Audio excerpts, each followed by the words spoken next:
어 1월 달에 우리가 지혜에 대한 이야기를 했고, 또 그 지혜의 반대 우리 인간의 본성으로 사는 것에 대한 이야기를 지난 시간까지 이렇게 했죠.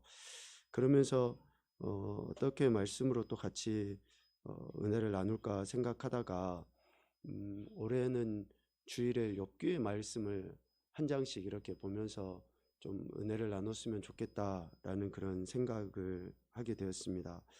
욥이라는 인물에 대해서 우리가 많이 잘 알고 있는데, 그 욥이 당했던 그런 고난, 또 그 어려움, 그러한 그 연단 속에서 욥이 보여줬던 그런 태도, 또 욥을 비난하고 정죄했던 그런 사람들의 그 모습들, 그러니까 우리가 욥이 될 수도 있고 욥의 새 친구가 될 수도 있고 또 엘리후가 될 수도 있고, 뭐 우리 각각의 위치가 다 어떤 상황이든지 그렇게 처해지게 되는 것이죠. 그래서 욥기를 보면서 좀 우리 자신들의 믿음, 그리고 지혜서이기 때문에 우리가 욥을 통한 그런 지혜를 좀 더 제대로 좀 우리가 배우고 본받고 하는 그러한 2021년이 되었으면 좋겠다라는 생각에 욥기의 말씀을 가지고 은혜를 좀 나누려고 합니다.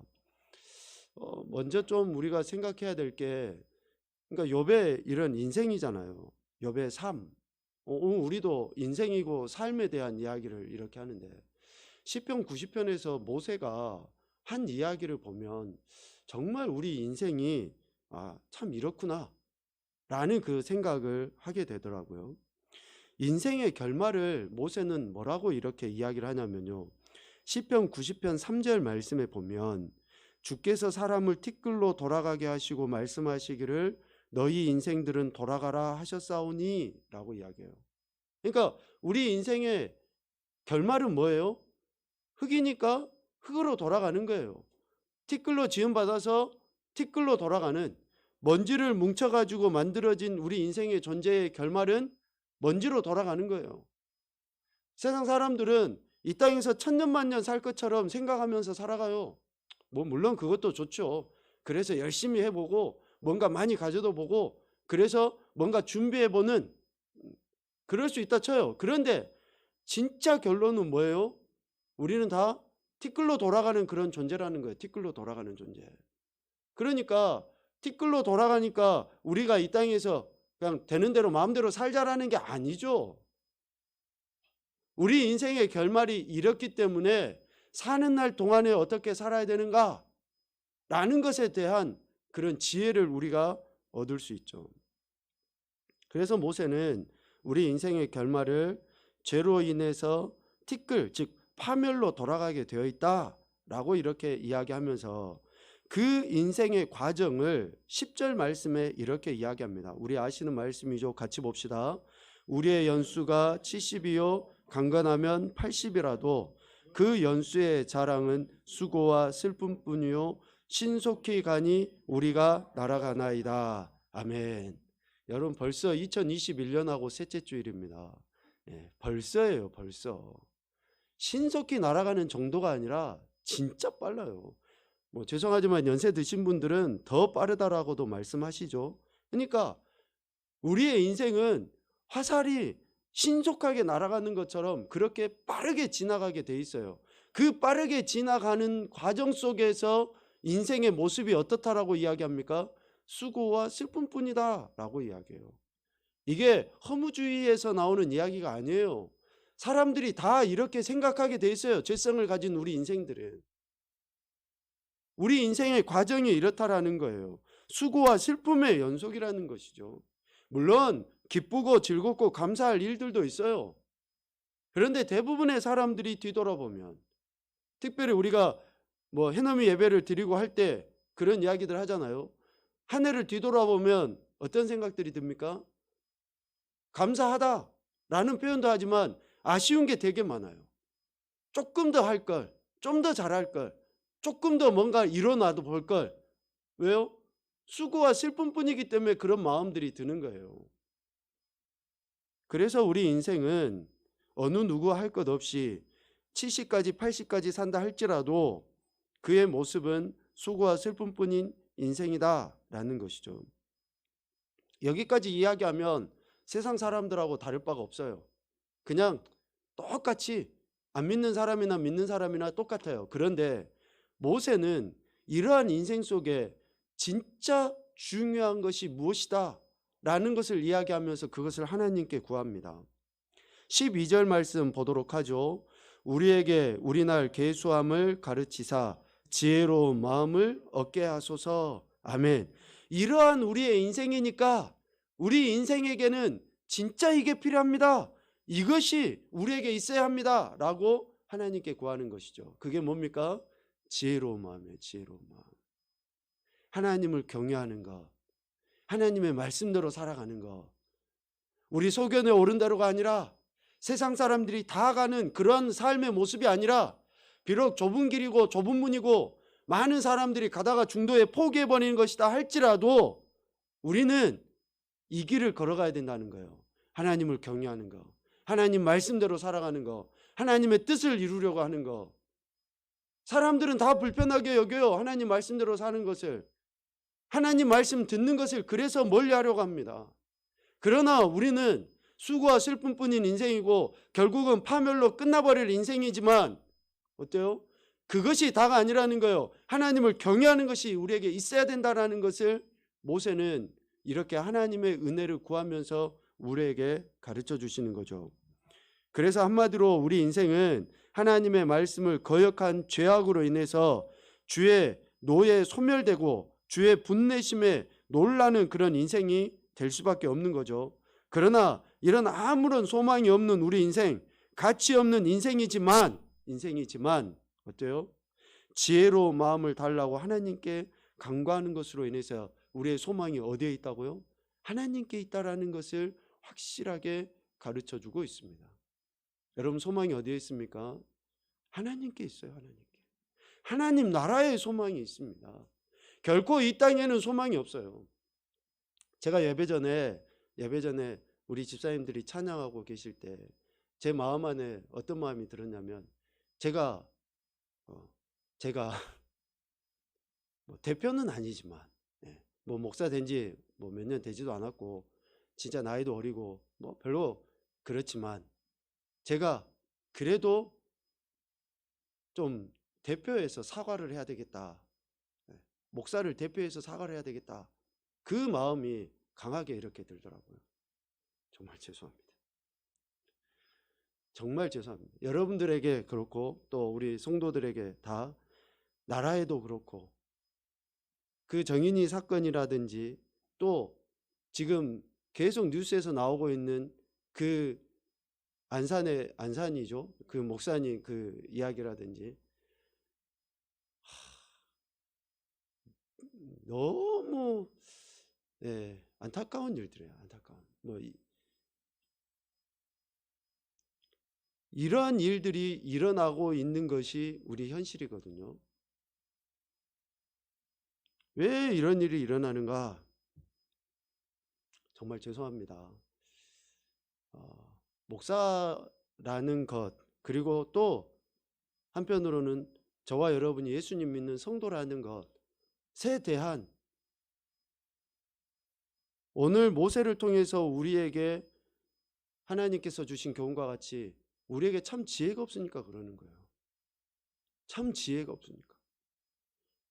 타이틀만 가지면 뭐합니까? 직분을 가지면 뭐합니까?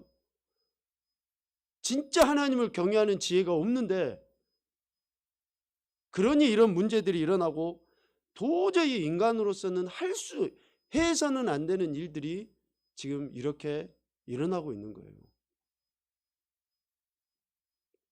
그래서 오늘 우리는 모세가 하나님 앞에 정말 간절히 구했던 것처럼 지혜로운 마음을 우리가 달라고 하나님 앞에 간구해야 되는 거예요. 우리 인생 표현처럼 짧습니다. 아무리 70, 80을 살아도요 화살같이 신속하게 날아가는 것이 우리 인생이에요. 그런다 보면 진짜로 남겨야 되는 것이 뭘까? 우리 인생에 진짜로 남겨야 될 거 아니요. 내가 사는 날 동안에 진짜 누려야 될 게 뭘까? 돈 많이 버는 것이 우리가 누려야 되는 겁니까? 내가 명예를 많이 얻는 것이 누려야 되는 겁니까? 아니에요. 내가 진짜로 누려야 되는 것은 하나님 나라입니다. 여러분 믿습니까?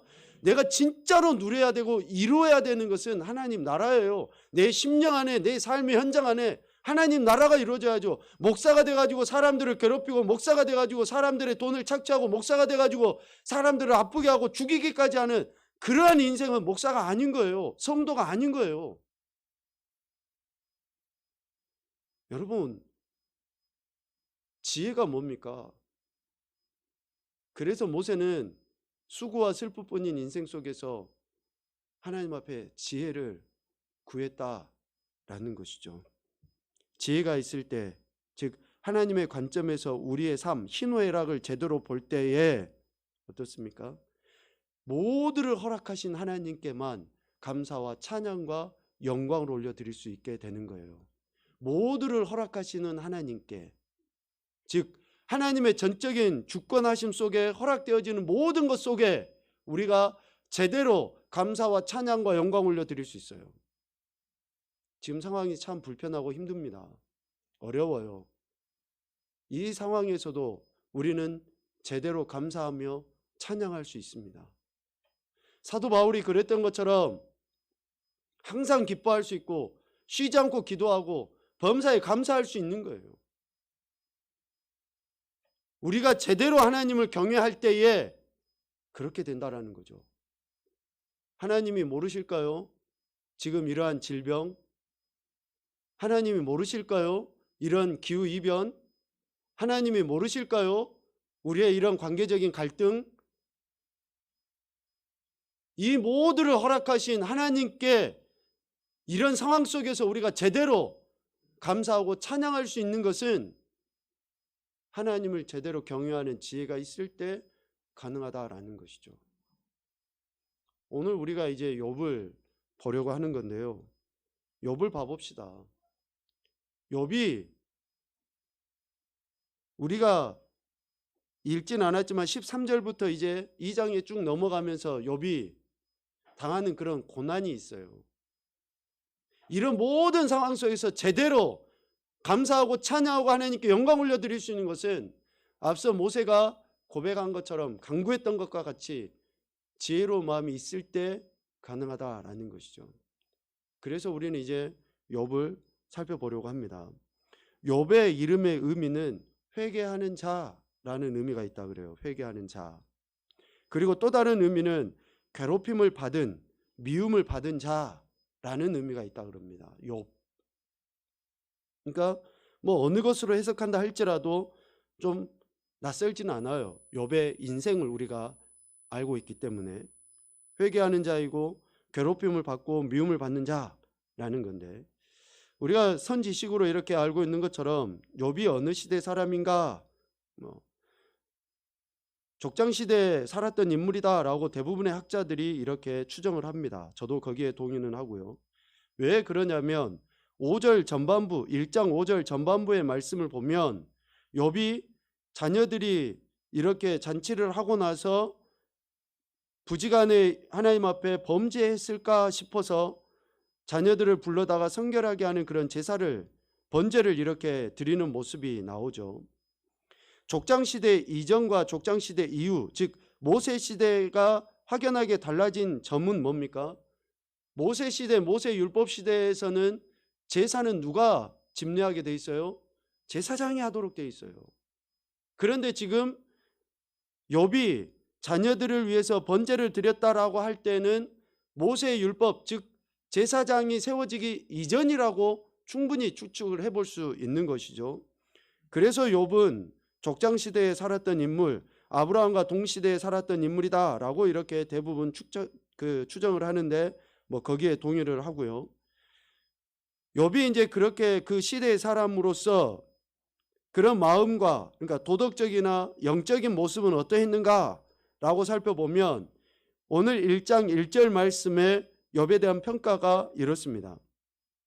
우스 땅에 욥이라 불리는 사람이 있었는데 그 사람은 온전하고 정직하여 하나님을 경외하며 악에서 떠난 자다라고 이야기를 하거든요. 그러니까 욥은 온전하고 정직한 사람이에요. 이것을 굳이 나눠보면 도덕적 윤리적인 측면에서 완전하다, 즉 허물이 없고 곧고 강직한 사람이다 라고 이렇게 이야기할 수 있어요. 도덕적인 윤리적인 측면에서. 그리고 또 하나 후반부에 하나님을 경외하며 악에서 떠난 자다 라고 이렇게 이야기하는데, 이것은 하나님을 경외하고 악에서 떠났다라고 할 때는 신앙적인 측면에서의 그 신실성을 이야기를 합니다. 신전의식이 제대로 가져져 있는 사람이다 라는 것이죠. 그러니까 코람데오예요. 항상 하나님 앞에서의 자신의 모습을 제대로 바라보았던 그런 사람이다 라는 것이죠. 그러니까 삶의 태도와 신앙의 태도가 흠이 없는 그런 사람이다 라는 거예요. 대부분의 지금 많은 교회를 다니는 사람들, 앞서 이야기했던 그 어떤 목사나 또 어떤 대부분 많은 성도들이라고 할 때 그 사람들 보면 예배당 안에서는, 교회 안에서는 굉장히 신앙적이죠. 믿음의 말도 해요. 영적인 것 같아요. 그런데 삶의 현장에 딱 나가서는 장사를 하든지 직장을 다니든지 또 어떤 일을 할 때는 어때요? 세상의 도덕과 윤리나 이런 것을 무시하는 사람들이 되게 많아요. 그런데 욥은 그러지 않았다라는 거예요. 윤리적인 도덕적인 측면뿐만이 아니라 신앙적인 측면도 온전하고 흠이 없었다라는 거예요. 이러한 사람이 바로 욥이거든요. 그런데 욥이 이런 도덕적, 윤리적, 신앙적인 면에서 한결같았다는 거예요. 한결같았다. 대단히 부럽습니다. 우리는 한결같지가 못하잖아요. 두결같죠. 네. 우리는 두결같은데 욥은 한결같았다라는 게 한결같았다. 5장 말미에 보면 어떻습니까? 욥의 행위가 항상 이러하였더라. 욥의 행위가 항상 이러하였더라. 지속적이에요. 꾸준해요. 신실해요. 변함이 없어요. 요동치지 않아요. 감정이나 상황에 치우치지 않아요. 기분 좋을 때와 기분 나쁠 때 똑같다라는 거예요. 우리는 기분 좋으면 하고 기분 좋지 않으면 안 하고, 누가 내 감정을 건드려버리면 안 하고, 이런 것이 아니에요. 욥은 한결같았어요. 여러분 축복합니다. 우리가 한결같아야 돼요. 두결 같으면 안 됩니다. 절대 그래서는 안 돼요. 내 감정대로 하는 게 아니에요. 상황에 따라서 하는 게 아닙니다. 하나님께 대해서는. 신앙은요, 내가 아파도 해야 되고 힘들어도 해야 되고 배고파도 해야 되고 피곤해도 해야 되는 거예요. 여러분 배고프고 피곤할수록 말씀 읽으십시오. 새 힘이 돋고 배가 불러집니다. 하나님의 말씀이 양식인데 배가 안 불러지겠어요? 배가 불러져요. 예, 새 힘이 납니다. 아파갖고 할 때도 하나님 말씀 읽으셔야지 돼요. 그럼 새 힘이 납니다. 바빠도 하셔야지 돼요. 진짜로 하셔야지 돼요. 욥의 이 한결같음에 대해서 하나님이 칭찬하시죠. 그리고 또 하나 보면 욥은 많은 복을 누린 인물이죠. 여러분 부럽죠? 아멘. 부럽다고 대답을 크게 하셔요. 부러워요. 진짜 욥이 얼마나 많은 복을 받았습니까? 자녀가 몇 명이에요? 10명이에요. 아들 7, 딸 3, 10명. 완전히 다복하죠. 10명. 재물이 얼마나 많았을까요? 3절에 봐보면 양이 7,000마리, 낙타가 3,000마리, 소가 500결이. 결이라는 말 알죠? 2마리를 한 결이라고 이렇게 이야기하니까. 소가 500결이, 암나귀가 500마리, 종도 엄청 많았어요. 셀 수도 없을 만큼. 종이 몇 명 이렇게 말하지 않은 것은 많았다라는 것은 엄청나게 많았다는 거겠죠. 자, 여러분 놀라지도 않잖아요. 이렇게 엄청난 부자였는데. 이게 감이 안 올 정도로 요즘 억도 사람들이 별로 중요하게 크게 생각하지 않는 것 같은데, 여간 욥은 이렇게 엄청난 복을, 물질적인 또 자녀의 복을 누린 거죠. 이것을 왜 복이라고 이야기하냐면 성경에 자녀가 많은 것은 하나님 주신 축복이거든요. 또 물질도 하나님이 공급해 주시는 거예요. 내가 아무리 수고하고 애썼다고 해서 물질을 그렇게 벌을 수가 없어요. 하나님이 주셔요. 하나님이. 그러면 안 믿는 사람들의 물질 많은 것도 하나님이 주신 건가요? 하나님 주신 거예요. 그들이 모르지만 하나님이 주신 거예요. 제대로 쓰면 되는데 제대로 쓰지 못하니까 더 좋지 않은 결과들이 나타나게 되는 거지만 여간 하나님이 주시는 거예요. 우리 두 절의 말씀을 같이 읽어봅시다. 잠언 22장 4절과 시편 127편 말씀입니다. 같이 보죠. 시작.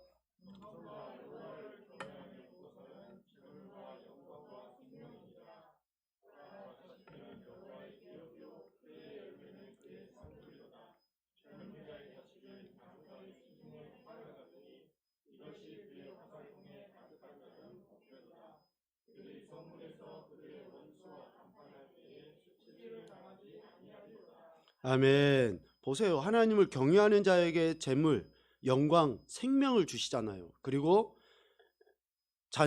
자식이 장사의 수중에 화살 같다라고 했는데 화살통에 가득한 자가 복되다라고 이야기합니다. 그러니까 욥은 틀림없이 하나님이 주신 복을 받은 인물임에 틀림이 없어요. 그래서 오늘 우리도 하나님으로부터 이런 복을 받기를 구하셔야지 돼요. 구하시고 기본적으로 말씀하는 것처럼 내가 겸손과 여호와를 경외하며 표현들을 늘 하셔야지 돼요. 그러할 때에 하나님이 자녀의 복, 물질의 복, 명예의 복, 건강의 복, 이런 복들을 우리에게 주시는 거죠. 우리가 겸손하지 않고 하나님을 경외하지 않고 이런 자녀의 복, 물질의 복을 구하는 사람을 뭐라고 그러는 줄 알아요? 기복주의적인 신앙을 가진 사람이라고 이야기해요. 내가 겸손과 여호와를 경외하면서 하나님 앞에 복을 구하는 사람은 기복주의 신앙이 아니에요. 그런 걸 하지 않고 구하는 사람은 기복주의자입니다. 이처럼 욥은 하나님으로부터 복을 받은 사람이죠. 그런데 또 한 가지 빼놓지 않은 것이 욥은 사탄으로부터 시험을 받은 사람으로 표현되어집니다. 13절부터 2장 10절까지의 사탄이 욥을 시험을 하게 되는데 그 시험으로 인해서 자녀를 잃게 돼요. 모든 소유를 잃게 돼요. 더욱이 자신의 몸에 병까지 걸리게 되는 그러한 일들이 생겨나게 돼요. 도저히 우리는 상상할 수 없는 그런 엄청난 그러한 시련과 고통을 당하게 돼요. 10손가락 깨물어서 안 아픈 손가락이 없다 그러잖아요. 한 자식만 아프고 잃어도 부모는 가슴이 찢어지고 아파요. 그런데 10자녀를 하루아침에 잃어버려요. 내가 남에게 돈 10만 원, 100만 원 사기당하고 해도 그냥 속이 시려가지고 밤에 잠을 못 자요. 그런데 전 재산이 날아가 버려요. 한 몸이라고 생각한 아내가, 가장 나의 든든한 우군이 돼야 될 아내가 저주하고 비난하고 비방하고 그냥 떠나가 버려요. 여러분, 욥이 당하는 이런 고난은요, 아니 정말 우리는 상상도 할 수 없어요. 상상도 못합니다. 그런데 욥은 이런 고난을 당한 인물이거든요. 이런 고난을 당한 인물인 욥을 하나님께서 왜 성경 안에 이렇게 기록하면서 우리에게 무엇을 가르치시고자 하실까?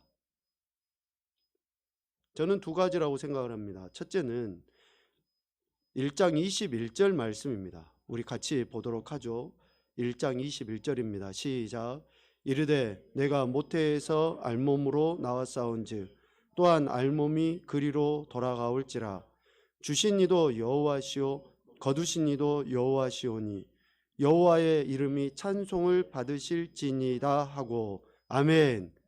첫째는 소유의 개념을 초월하도록 하기 위해서 하나님께서는 욥에게 이러한 고난을 허락하셨고 오늘 우리에게 이러한 지혜를 갖도록 이 말씀을 기록하셨다라는 거예요. 저와 여러분이 가진 것이 누구의 것입니까? 하나님의 것이에요. 하나님께서 지금 우리에게 맡기신 거예요. 맡기신 거. 마음껏 쓰고 누리고 또 가꾸고. 이것이 어디서부터 시작됐습니까? 창세기 1장에 하나님께서 우리에게 주신 문화명령이에요. 다스리고 정복하고 충만하게 하고 번성케 하는 그러한 명령을 우리에게 주셔서 이 모든 것을 지금 우리에게 허락하신 거예요. 허락하신 거. 맡겨놓으신 거예요. 이것을 깨달아 알라고 지금 욥에게 시험이 있게 되었고 그 시험을 통해서 이런 아름다운 신앙 고백을 하게 했다라는 것이죠. 그리고 또 한 가지는 42장 5절 말씀입니다. 뭐 우리가 알고 있는 말씀이죠. 욥기 42장 5절 말씀 우리 같이 보죠. 내가 주께 대하여 귀로 듣기만 하였사오나 이제는 눈으로 주를 배움나이다. 아멘. 하나님과의 그 친밀함, 1장 1절에서 이야기하는 것처럼 온전하고 정직하고 하나님 경외했던 그 욥이 어때요? 이런 고난을 통해서 시련과 연단을 아픔을 통해서 어때요? 하나님과의 더 친밀함을 깨닫게 하게 해요. 그래 시인은 고난이 내게 유익이라고 이야기를 해요. 왜 고난이 내게 유익입니까? 하나님을 친밀히 알게 되니까 유익이라고 이야기하는 것이지. 고난 그 자체가 어떻게 유익입니까? 고난을 통해서 하나님을 알게 되고 어려움을 통해서 사랑을 깨닫게 되고 그러니 유익인 것이고 그러니 오늘 욥은 이런 시련과 고난과 아픔을 통해 하나님을 더 친밀하게 알게 되었다라고 고백을 하고 오늘 우리에게 그래서 지혜가 뭡니까? 우리가 이런 고난을 당하기 이전에 욥과 같은 고난을 당하기 이전에 욥의 모습을 통해 내가 하나님을 더 친밀하게 가까이 나아가는 것이 지혜 아니겠습니까? 맛을 봐야지 뭔지 알까요? 아니에요. 우리 믿음의 선배들이 우리 신앙의 선배들이 지금 이 사회에서 일어나는 일들을 통해서 반면교사 삼고 교훈 삼아서 나가는 것이 지혜 아닙니까? 그래서 이런 고난을 당하기 이전에 내 모든 것이 하나님의 것임을 고백하고 이런 고난을 당하기 이전에 내가 하나님과 더 친밀히 교제 교통 나누는 것이 우리에게 복 아니냐고요. 복.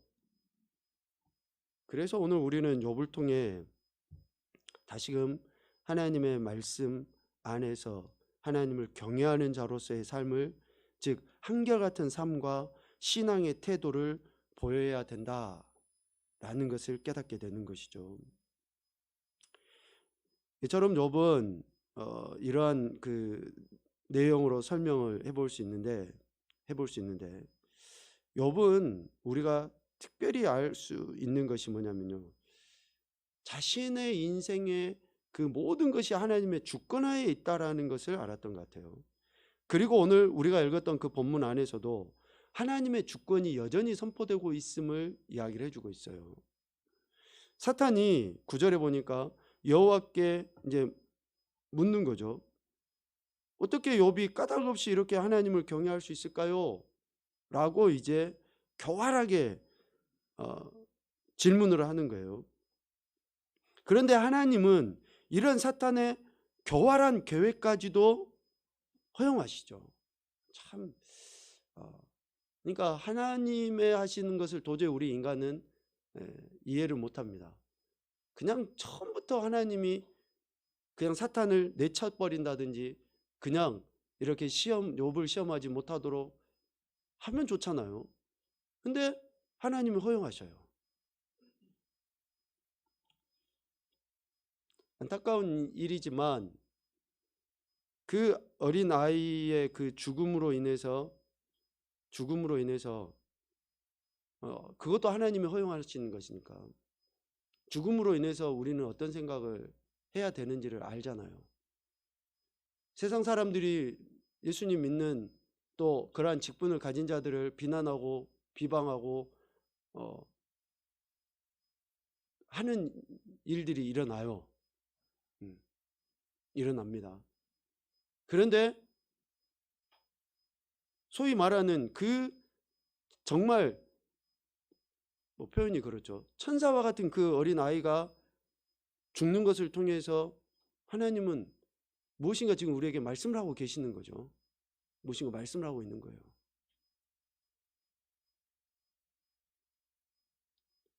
그 메시지를 우리가 들을 수 있어야죠. 그 메시지를.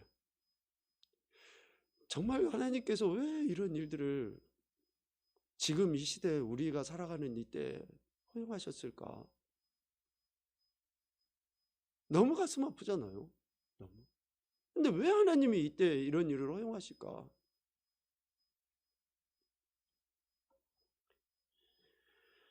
그래서 우리는 그런 일들을 보면서 우리도 똑같이 비난하고 정죄하고 저 인간은 인간도 아니야, 죽어야 돼, 그런 말 한마디를 더 하는 것이 문제가 아니고요.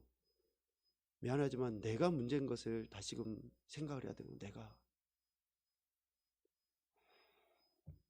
그래서 하나님은 사탄의 이런 교묘하고 비열하고 교활하기까지 한 참소하는 자인 사탄의 이러한 일들을 그대로 허용하셔요. 그 허용하심의 기준이 어디냐면 오늘 12절 말씀에 있습니다. 1장 12절 말씀에 보니까 내가 그의 소유물을 다 네 손에 맡기노라. 다만 그의 몸에는 네 손을 대지 말지니라. 하나님께서 정해 놓으셔요. 하나님의 주권을 선포하시는 겁니다. 아무리 사탄이 비열하게 교활하게 한다 할지라도 하나님은 그 틀을 정해 놓으셔요. 온 우주 만물의 질서를 하나님이 정하시는 것처럼 사탄의 이러한 일들까지도 하나님은 정해 놓으십니다.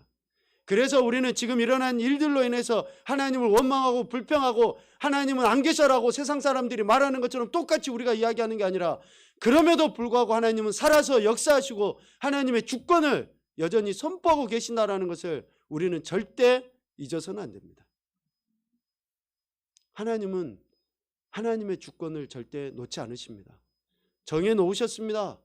허용하기도 하시지만 그 범위를 넘지 않도록 하나님은 분명하게 그것을 정해 놓으셨다라는 거예요. 여러분 믿으시기 바랍니다. 이것을 우리가 잊지 않고 분명하게 붙잡고 나갈 때에 하나님이 우리에게 대한 그 은혜들을 우리는 누리면서 살아가게 된다라는 것이죠. 사탄의 능력은 제한적입니다. 활동은 제한적입니다. 여러분 잊지 마십시오. 아무리 사탄이 활보치고 활개한다 할지라도 끝까지 하나님의 주권하에 있음을 잊지 않으셔야지 됩니다. 오늘 말씀을 통해서 이런 교훈을 얻습니다. 첫째는 모든 역사는 하나님께서 주관하신다. 믿습니까? 모든 역사는 하나님께서 주관하신다는 거예요. 그리고 시련은, 둘째로 시련은 의인에게도 닥칠 수 있다. 믿는 사람에게도 닥칠 수 있습니다. 세 번째, 시련 뒤에는 하나님의 깊은 뜻이 있다.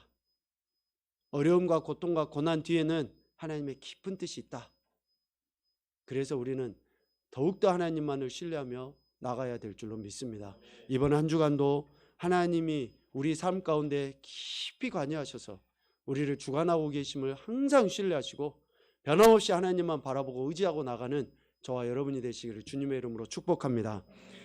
사랑의 하나님, 우리가 이제 욥의 말씀, 욥을 통해 하나님의 말씀을 깨달아 알고 또 그 말씀대로 우리가 하나님의 영광을 드러내려 합니다.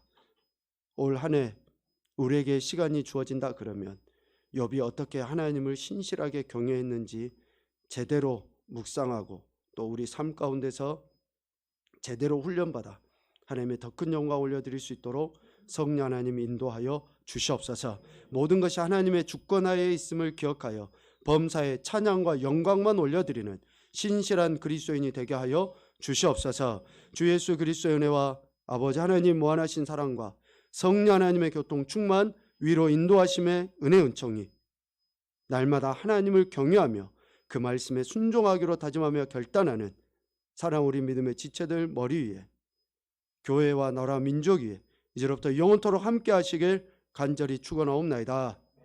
아멘.